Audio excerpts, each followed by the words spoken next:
Hello, everyone. If you haven't heard about Anchor, it's the new free podcast app. Anyone can download it. It's on Android and iOS. There's a lot of creation tools that you get to use for free. It gives you your RSS code, and you can use it on your phone or computer. Anchor will distribute your podcast for you. Spotify, Apple Podcasts, many more. You make money from your podcast with no minimum leadership. Everything you need in one place on one app. Don't forget to download yours today, now.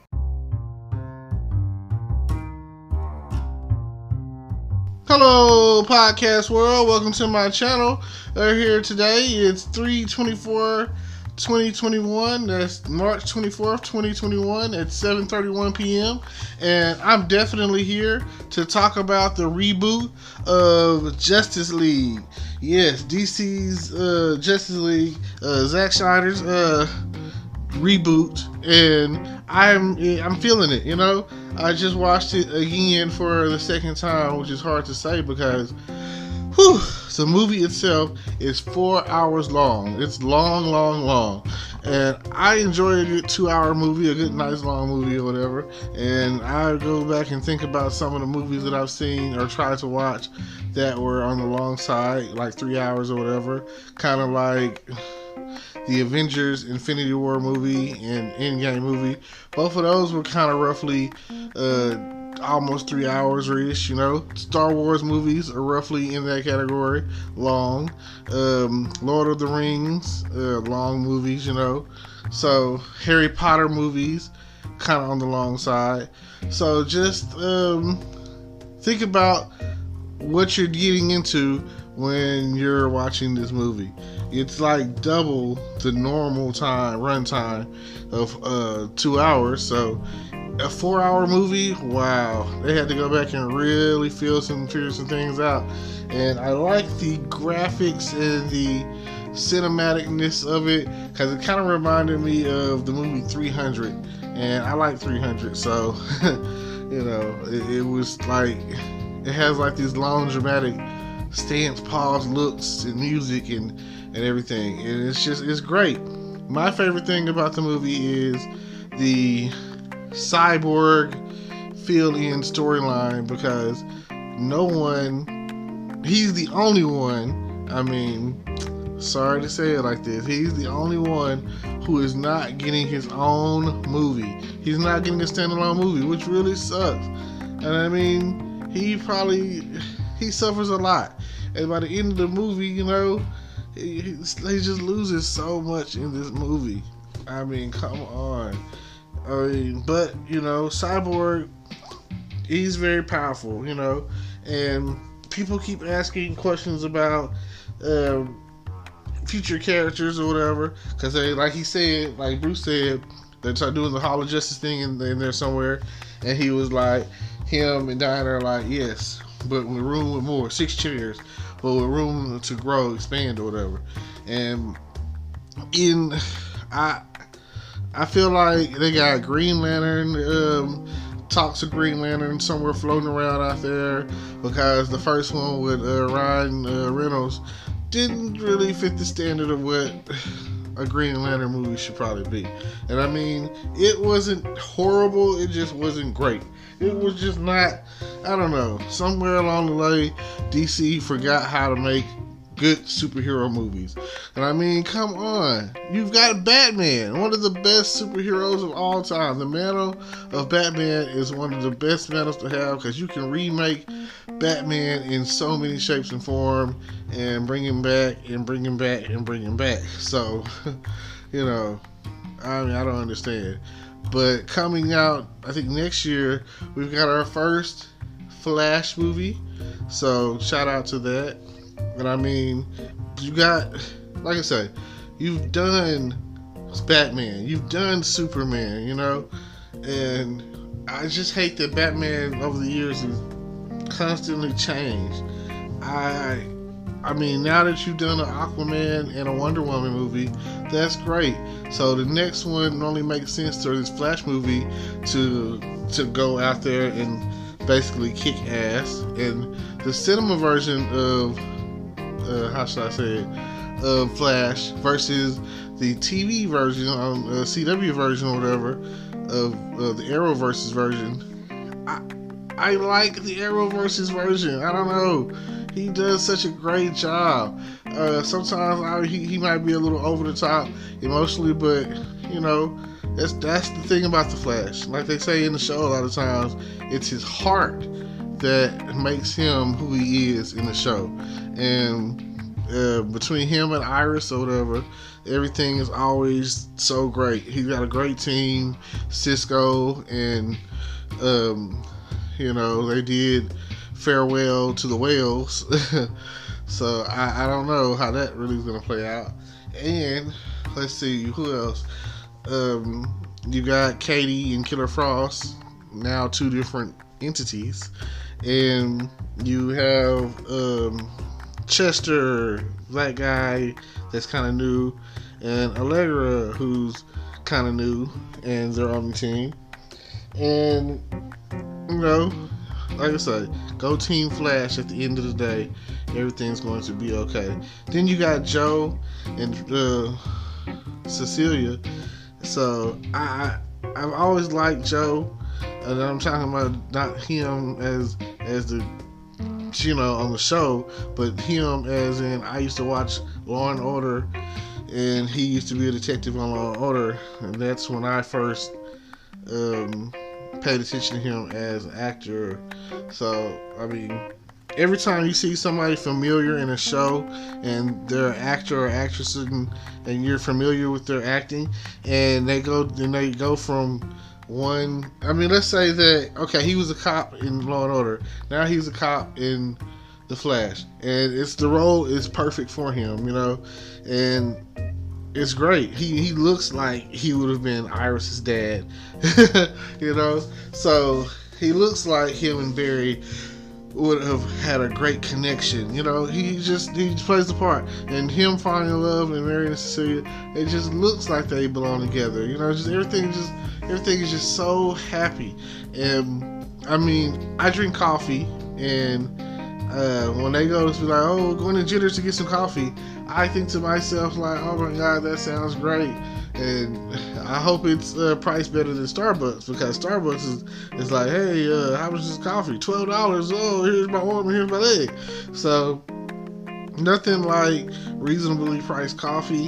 And a lot of people don't know that McDonald's coffee bean and Starbucks coffee bean are the same thing. So keep it pushing when it comes down to it. You can go to McDonald's and get you some coffee, and it'll be the exact same coffee depending on who made the coffee for you. I mean, I drink coffee. I like coffee. My energy level is lower these days compared to when I was in college, and nowadays you just gotta keep going.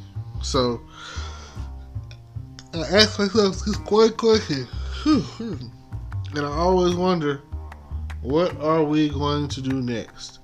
Like I say, I look forward to all Suicide Squad 2 and the Flash standalone movie, and if another Green Lantern movie comes out or a TV show.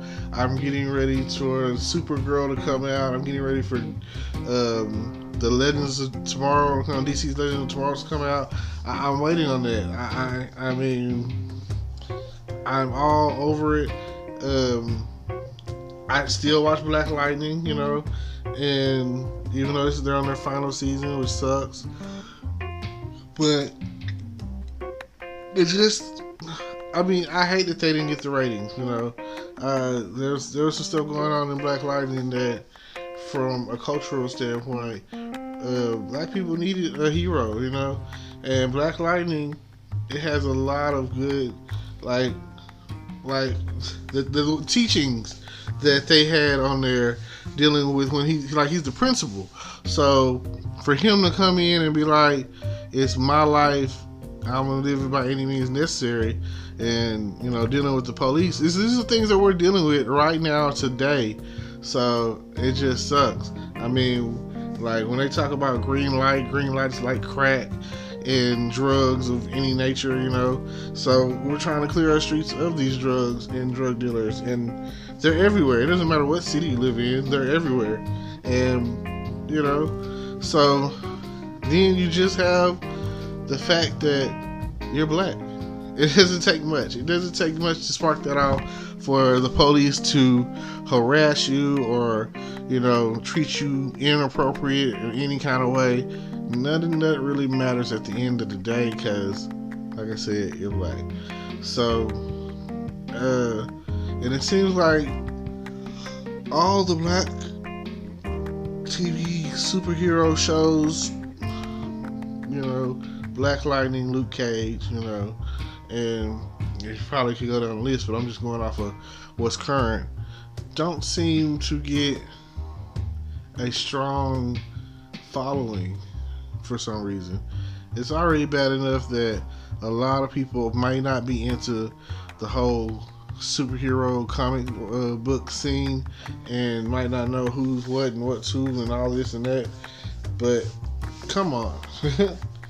So yeah, and I mean, I've been watching all of this stuff when it first came out with Daredevil and Jessica Jones, Luke Cage, Iron Fist, the Defenders, you know, they all came together one night.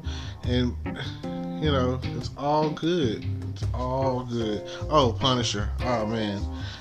I don't know if he's going to get a new season, but the dude that plays Frank Castle, that plays Punisher in Netflix or the series, he is the ideal guy. He is the Punisher. Like, when it comes down to,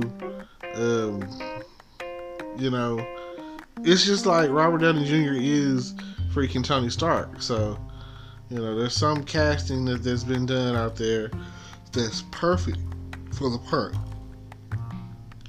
So, but I look forward to seeing the Flash from the DC CU, I guess, DC Cinematic Universe, if that's how they're trying to put it out there, like Marvel. And I look forward to seeing him in his own movie going up against Captain Cold and Captain Boomerang and Killer Frost and Mirror Master. You know, these are some of his villains. But I mean, it would make sense because they got Captain Boomerang is in Suicide Squad, and Amanda Waller was like, he captured him, so that would make for an interesting connection to that. You know, that's the only thing I can say about that. And then maybe even show what happened when. Like connect him to the when he stopped that store robbery situation and connect it with there. So I don't know. I know that Central City is basically like in the show they're stopping other metas and stuff, so maybe he could be doing that too. But as long as it's all connected together with Justice League and Justice League connected with Suicide Squad and the whole universe is all connected and everything is all connected, then I think that it will work out just fine. And hopefully at some point, you know, it looks like they might slide into having a Martian Manhunter standalone, and then you'll have another Superman movie come out, and then you like they've already had a second Wonder Woman movie, which was great. Learned a lot in that movie, especially about her lasso of truth. And let's see, you know, just you learn so much when it comes down to it. But like I say, shout out to all of my Justice League fans. Shout out to all of the people that took the time to sit through 4 hours of Zack Snyder's Justice League Reboot. And shout out to everyone who is definitely DC Marvel superhero type fan. And without y'all, there would be no them. And without them, there would like be no a lot of things. You never know. You never know what those influences really do to people. Cause I on Marvel's, no, it's on DC's Legend of Tomorrow. They referenced how the movies that Frank Lucas made, which is like Indiana Jones and Star Wars or whatever, was the reason why they became who they became. So just something to think about. See y'all at the top. World peace and all that. Bring it. And see y'all later. Thanks for tuning in. Hello YouTube world. Welcome to my channel. Don't forget to like, comment, subscribe, and hit the notification bell so you can be notified when I drop hot content like this, and stay tuned for the next video.